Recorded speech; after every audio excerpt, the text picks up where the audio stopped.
Baik, mari kita berdoa. Bapa di dalam surga, terima kasih karena kami masih diberi waktu mengenang perwujudan kasih-Mu yang luar biasa di Golgota 2000 tahun yang lalu. Biarlah kami bisa mengenang, meresapi oleh karena kehadiran Allah Roh Kudus yang menyingkapkan kebenaran dari firman Tuhan. Baik yang menyampaikan maupun yang mendengar, Tuhan memberkati. Kami berdoa dalam nama Tuhan Yesus Kristus. Amin. Baik, saya akan share screen.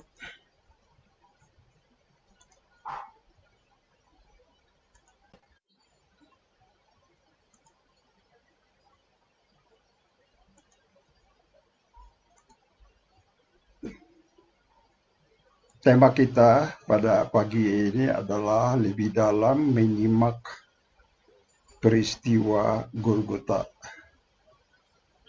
Natsnya saya ambil dari Yohanes 18 ayat 36.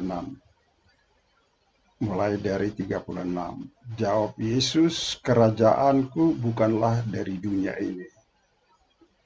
Jika kerajaanku dari dunia ini, pasti hamba-hambaku telah melawan, supaya aku jangan diserahkan kepada orang Yahudi.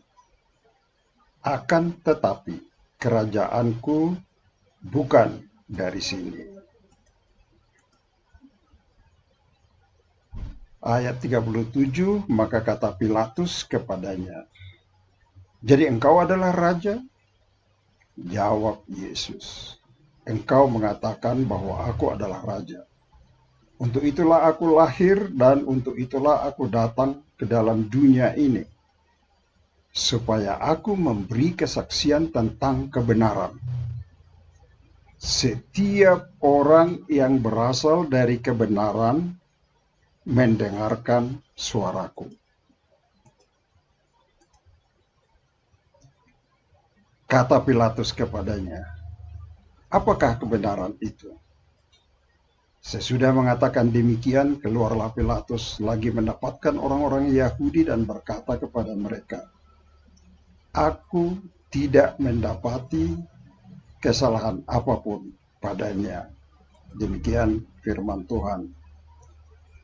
Pernyataan Tuhan Yesus di hadapan Pilatus mengatakan bahwa pertama, kerajaannya bukan dari dunia ini. Kemudian, setiap orang yang berasal dari kebenaran akan mendengarkan suara Tuhan Yesus. Yang ketiga, Tuhan Yesus adalah Raja. Untuk itu dia lahir dan datang ke dunia. Jadi Tuhan Yesus adalah Raja dan kebenaran,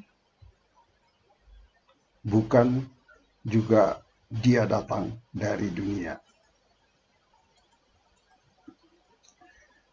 Nah, tetapi renungan kita adalah menyimak lebih dalam peristiwa Golgota. Hal yang umum kita tahu, kematiannya adalah mewakili kita untuk menjalani hukuman atas dosa kita. Dan itu sangat benar. Tapi selain itu, apakah ada hal lain? Itulah yang akan kita pelajari lebih lanjut. Pertama, peristiwa Golgota adalah suatu penyataan kasih Tuhan Yesus kepada Bapaknya. Tuhan Yesus menjelaskan dalam Yohanes 14 ayat 30, tidak banyak lagi aku berkata-kata dengan kamu, sebab penguasa dunia ini datang, dan ia tidak berkuasa sedikit pun atas diriku. Jelas di sini jalan salib adalah pilihan Tuhan Yesus sendiri. Karena dikatakan penguasa dunia ini datang dan ia tidak berkuasa sedikit pun atas diriku. Dalam Yohanes 14:31 lalu dilanjutkan Tuhan Yesus, alasannya adalah tetapi supaya dunia tahu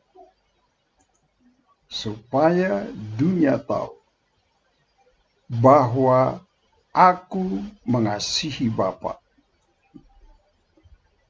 dan bahwa aku melakukan segala sesuatu seperti yang diperintahkan Bapa kepadaku.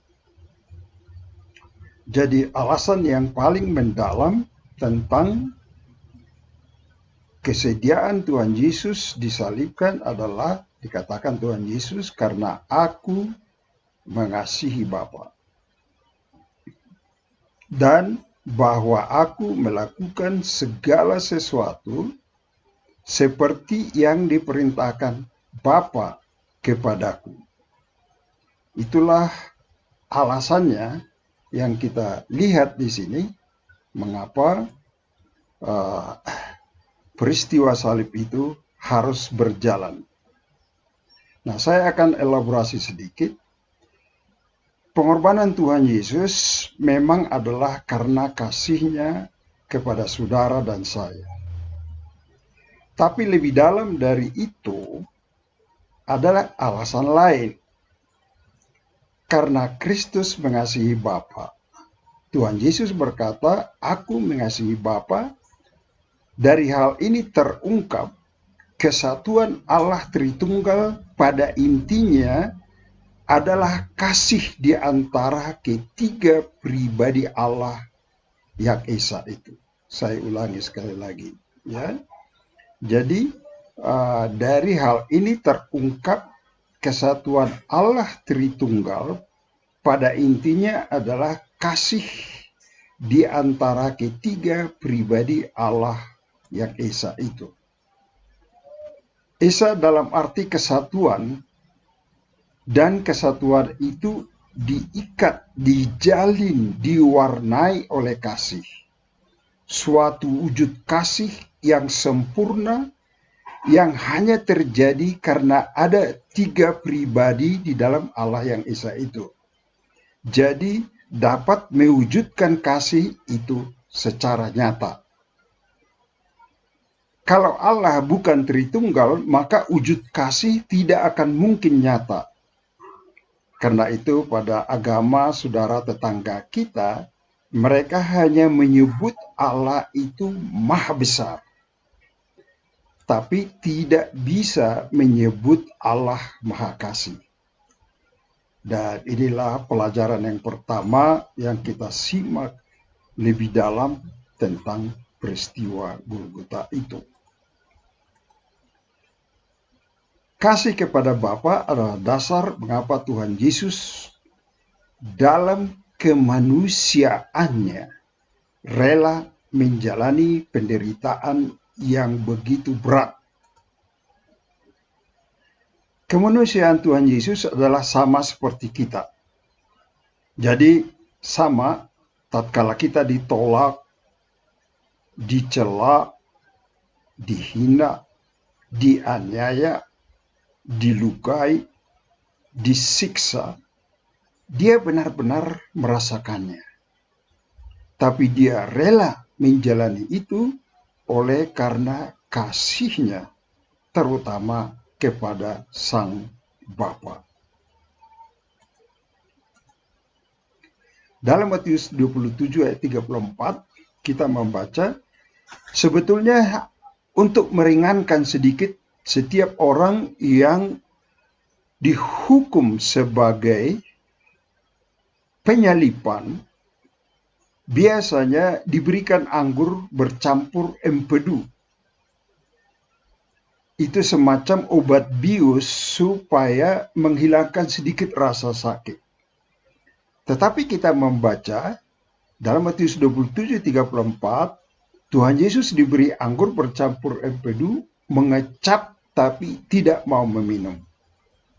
Ya, karena kelihatannya Tuhan Yesus mau menjalani penderitaannya dengan sepenuhnya merasakannya di dalam dirinya. karena memang keadilan terhadap dosa harus dilaksanakan di dalam kematiannya. Dan dia sendiri sepenuhnya mau merasakannya. Di Getsemane, malam sebelumnya, dia sadar akan beratnya penderitaan yang akan dijalani. Karena itu dia pergumulkan dalam doa, dan dia berkata, kalau boleh, cawan ini lalu daripadaku. Tetapi kenyataannya, Tuhan Yesus harus menjalaninya, dan dengan bulat dia berkata sekali lagi karena kasihnya kepada Bapa, jadilah kehendakmu Bapa. Jadilah kehendakmu Bapa. Jadi pertanyaan untuk direnungkan adalah seperti apa kasih kita kepada Bapa di sorga. Karena apa yang didemonstrasikan Tuhan Yesus di sini adalah merupakan contoh, adalah merupakan tauladan untuk kita ikuti, bukan karena kita mampu, tapi karena di dalam Tuhan Yesus hal itu dimungkinkan. Jadi Bapak Ibu sekalian, marilah kita menjawab dalam hati kita masing-masing. Dialah sang raja yang mencapai titik terendah dari kehidupan sebagai manusia. Tidak ada orang lain yang lebih menderita daripada Tuhan Yesus menurut pengertian saya. Kenapa? Oleh karena dia yang sempurna kesuciannya dijadikan menjadi penyelenggara, pelaksana, menjalani keadilan dan hukuman terhadap dosa semua umat manusia. Tetapi sekali lagi, dia dimampukan untuk menjalani itu karena kasihnya kepada Bapa. Inilah satu-satunya rahasia bagaimana kita mampu menjalani tantangan hidup yang berat ini, khususnya dalam masa pandemi ini. Satu-satunya kekuatan kita tidak lain kalau kita mengekspresikan, menyatakan, memilih untuk mengasihi Bapa. Karena tidak ada jalan lain untuk memperdamaikan kita dengan Allah Bapa di sorga, maka Tuhan Yesus sudah menjalani, melaksanakannya, tetapi sekali lagi motivasi yang paling dasar adalah kasihnya kepada Bapa di sorga. Yang kedua adalah Tuhan Yesus punya otoritas penuh melaksanakan penghakiman akhir kepada semua umat manusia. Penghakiman akhir itu nanti adalah pada akhir zaman. Oke. Apa yang saya maksudkan dengan hal ini? Dalam Filipi 2:8 dikatakan, dalam keadaan sebagai manusia ia telah merendahkan dirinya, maksudnya Tuhan Yesus, dan taat sampai mati, bahkan sampai mati di kayu salib. Itulah sebabnya Allah sangat meninggikan dia dan mengaruniakan kepadanya nama di atas segala nama. Supaya dalam nama Yesus bertekuk lutut segala yang ada di langit dan yang ada di atas bumi dan ada di bawah bumi. Dan segala lidah mengaku Yesus Kristus adalah Tuhan bagi kemuliaan Allah Bapa. Jadi, oleh karena dia sudah menjalani itu, maka kita membaca dalam Yohanes 5 ayat 22. Tuhan Yesus memberi pernyataan, Bapa tidak menghakimi siapapun, melainkan telah menyerahkan penghakiman itu seluruhnya kepada Anak. Jadi pada waktu penjelmaannya Tuhan Yesus sebagai manusia, dalam keadaan tersulit sekalipun, mengalami tekanan keras dari imam-imam kepala, tua-tua orang Yahudi, karena mereka bereaksi kepalsuan keagamaan mereka menjadi terungkap. Jadi dengan demikian Tuhan Yesus harus disingkirkan. Karena itulah alasan mereka untuk memutuskan bahwa Tuhan Yesus harus mati. Itu. Tetapi dalam keadaan terancam seperti itu, betapapun sulitnya situasi itu, Tuhan Yesus tetap menegakkan prinsip-prinsip kebenaran. Walau karena itu dia harus mati. Jadi dalam wujud kemanusiaannya, dia tetap hidup dalam kebenaran. Karena itu, tatkala dia nanti menjatuhkan vonis di jalan pada masa zaman akhir, tidak ada satupun yang dapat membantah karena dia sudah menjalaninya sebagai manusia, punya daging dan darah sama seperti kita, namun tetap hidup di dalam kebenaran. Ya, dalam kemanusiaan yang terancam, Tuhan Yesus konsisten mengikuti kehendak Bapa. Karena itulah dia punya dukungan moral untuk mengeksekusi penghukuman bagi manusia, karena dia sudah mengalami dan menjalaninya sebagai manusia dalam keadaan yang terberat sekalipun.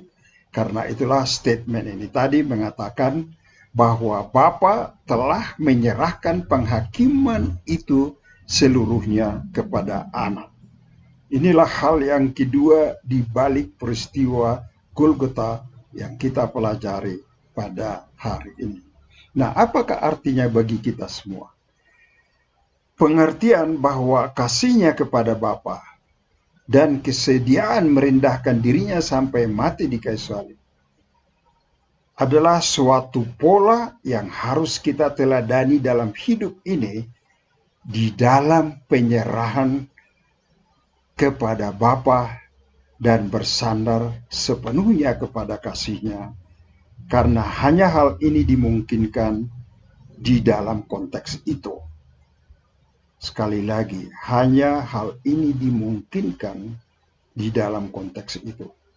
Oleh karena itu di dalam Efesus 4 kita membaca, jadilah seperti anak-anak terang yang bercahaya di hadapan dunia ini. Karena kita bisa bersandar sepenuhnya kasih Bapa, dan dengan itu dia yang lebih dahulu mengasihi kita, yang sudah didemonstrasikan, maka dengan itu kita dapat mengasihi dia kembali. Dan itulah wujud kehidupan yang paling tertinggi yang bisa kita capai dalam menjalani hidup ini. Kasih kepada Bapa. Mengasihi Allah sedemikian dan rendahkan diri sebagai ibadah kepadanya adalah tujuan tertinggi dari maksud penebusannya.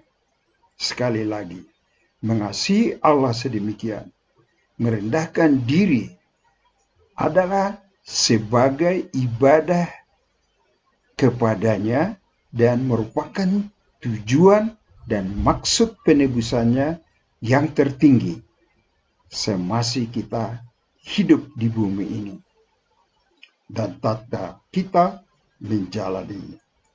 Oke. Demikianlah firman Tuhan, kiranya ini menjadi pegangan, dan sebagai penutup saya akan tayangkan satu lagu pujian.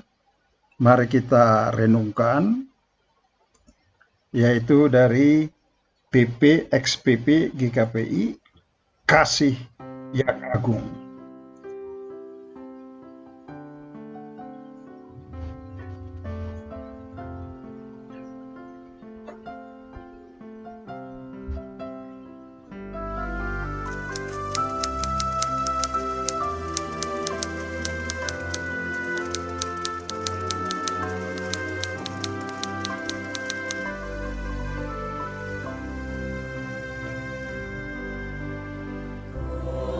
Kasih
Kita berdoa.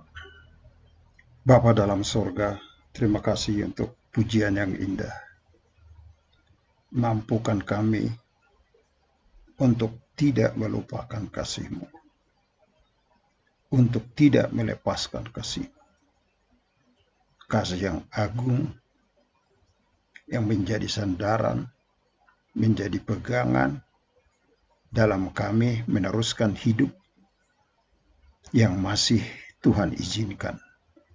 Dan untuk itu kami bersyukur, berterima kasih.